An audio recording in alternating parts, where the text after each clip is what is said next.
ஆரம்பிக்கலாமா? இன்றைக்கி நம்ம கவின் நடித்து ரிலீஸ் ஆகிருக்க ஸ்டார் படத்தோட மூவி ரிவ்யூ தான் பார்க்க போகிறோம். ஸோ வாங்க வீடியோக்குள்ளே போகலாம்.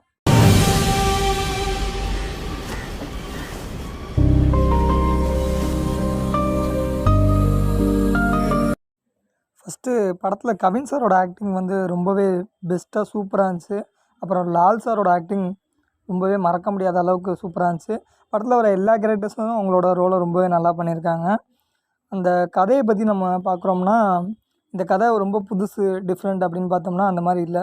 ஏற்கனவே நம்ம அந்த முகவரி, மீசைய முறுக்கு, சூரரை போற்று, ஜெர்சி இந்த மாதிரி படங்கள்லாம் எப்படி நமக்கு ஒரு தாக்கத்தை ஏற்படுத்துச்சோ அந்த அளவுக்கு தான் இந்த படமும் இருக்குது. ஏன்னா அவங்க எல்லாமே லைஃப்பில் சாதிக்கணும்னு நினச்சி ஒரு விஷயம் பண்ணுவாங்க. அதே மாதிரி தான் நம்ம ஹீரோவும் படத்தில் ரியல் லைஃப்பில் ஒரு ஹீரோ ஆகணும் அப்படின்னு ஆசைப்படுறாரு. அதை தான் இந்த படத்தில் ரொம்ப அழகாக சொல்லியிருக்காங்க. தம்பியை பயங்கரமா ரெடி பண்ணிருக்கீங்களே, பிச்சுதான் சார். டேய், உன் மனசுல என்ன பெரிய ஹீரோன்னாப்பா? படத்தில் ஸ்க்ரீன் பிளேலாம் ரொம்ப சூப்பராக இருந்துச்சு.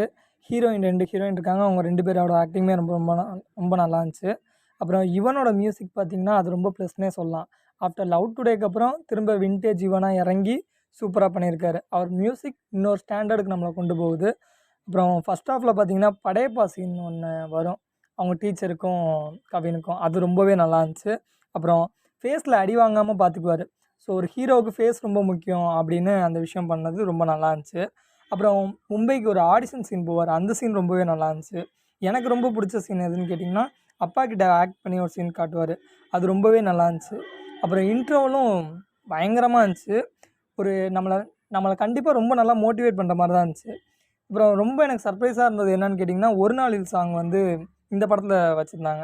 ஏன்னா இந்த படத்தில் அந்த மாதிரி பாட்டு இருந்தால் ரொம்ப நல்லாயிருக்கும்னு தோணியிருக்கும் போல். அந்த பாட்டை இந்த படத்தில் போட்டிருந்தது ரொம்பவே நல்லா இருந்துச்சு. ரொம்ப ப்ளஸ்ன்னு சொல்லலாம். அதை நீ நடிக்கிற நடிப்பில் பார்க்குறவங்க பூரா ஓ மீசியை மறந்துடணும். நீ மட்டும் ஓ மீசியை மறைச்சிட்ட, நீ ஜெயிச்சுட்டா. செகண்ட் ஹாஃப் ரொம்பவே நல்லா இருந்துச்சு.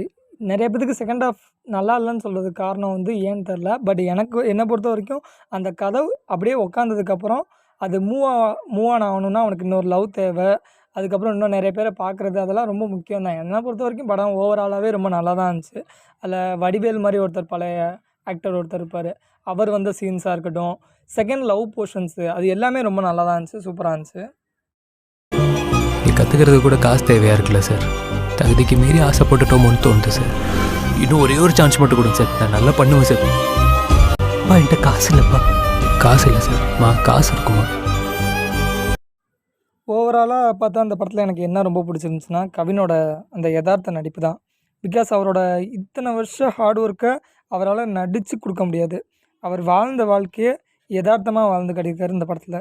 அது ரொம்பவே எனக்கு ரொம்ப பிடிச்சிருந்துச்சு இந்த படத்தில். இந்த மூஞ்சை வச்சுக்கிட்டு எப்படி நடிப்பான்னு தானே கேட்டேன். நான் நடிச்சு காட்டுறேன்டா. வாத்தா இந்த மூஞ்சை அடிக்க பாப்பீங்கடா. படத்தில் நிறைய மோட்டிவேஷன் டைலாக்ஸ் இருக்குது. அது எல்லாமே ரொம்ப நல்லா இருந்துச்சு.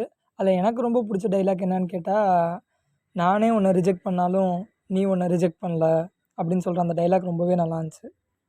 நம்ம எல்லாரையும் ஏதோ ஒன்று பிடிச்சு இழுக்கத்தான் செய்யும். நாம தான் அதை உதைச்சி தள்ளிட்டு மேலே வரணும். ஸோ லாஸ்ட்டாக ஒரு இம்பார்ட்டன்ட் திங்க் ஒன்று சொல்லிக்கிறேன். ஏன்னா மற்ற ரிவ்யூவர்ஸ் நிறைய பேர் வந்து நெகட்டிவ் ரிவ்யூஸ் கொடுக்குறதுனால அது சில ஆடியன்ஸை போய் சேர மாட்டேங்குது. ஏன்னா எந்த படமுமே இப்படி எடுத்தால் பெட்டர், அப்படி எடுத்தால் பெட்டர்னு இல்லை. செகண்ட் ஹாஃப் இன்னும் நல்லா பண்ணியிருந்துக்கலாம், இது தேவையில்லாமல் வச்சுருக்காங்க அப்படின்னு சொல்கிறதெல்லாம் ஓகே. பட் வந்து இங்கே நிறைய டைப் ஆஃப் ஆடியன்ஸ் இருக்காங்க. General audience, family audience, childrens, யங்ஸ்டர்ஸ்னு இப்படி செட் ஆஃப் ஃபேன்ஸ் இருக்கும்போது நம்ம எல்லாரையும் ஃபுல்ஃபில் பண்ண முடியுமான்னு கேட்டால் தெரியல. பட் வந்து இந்த படம் எப்படி கனெக்ட் ஆகுதுன்னா, லைஃப்பில் சாதிக்கணும்னு துடிக்கிற யங்ஸ்டர்ஸ்க்கு இது ஒரு எமோஷ்னல் கொடுக்குற ஒரு மூவியாக தான் இருக்கும். ஏன்னா நம்ம நிறைய பேரை பார்க்குறோம், யங்ஸ்டர்ஸ் இன்னும் சினிமாக்காக போராடிட்டு எவ்வளோ பேர் கஷ்டப்பட்டுருக்காங்க. இது ஒரு வகையில் அவங்கள போய் ரொம்ப நல்லபடியாக தான் சரி. என்ன நெகட்டிவ் ரிவ்யூ சொன்னாலும் அவங்க இந்த படத்தை கண்டிப்பாக பார்ப்பாங்க. இது அவங்களுக்கு ரொம்பவே நல்லா செட் ஆகிற மாதிரி இருக்கும். ஸோ அந்த வே ஆஃப் தாட் நம்ம சொன்னோம்னா அது அந்த ஆடியன்ஸை போய் நல்லாவே ரீச் ஆகும்.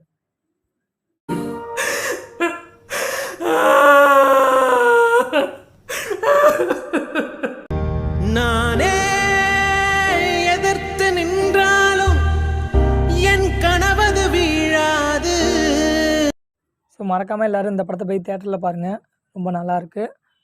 இதோட நம்ம வீடியோ முடிச்சுக்கலாம். Tata bye bye see you.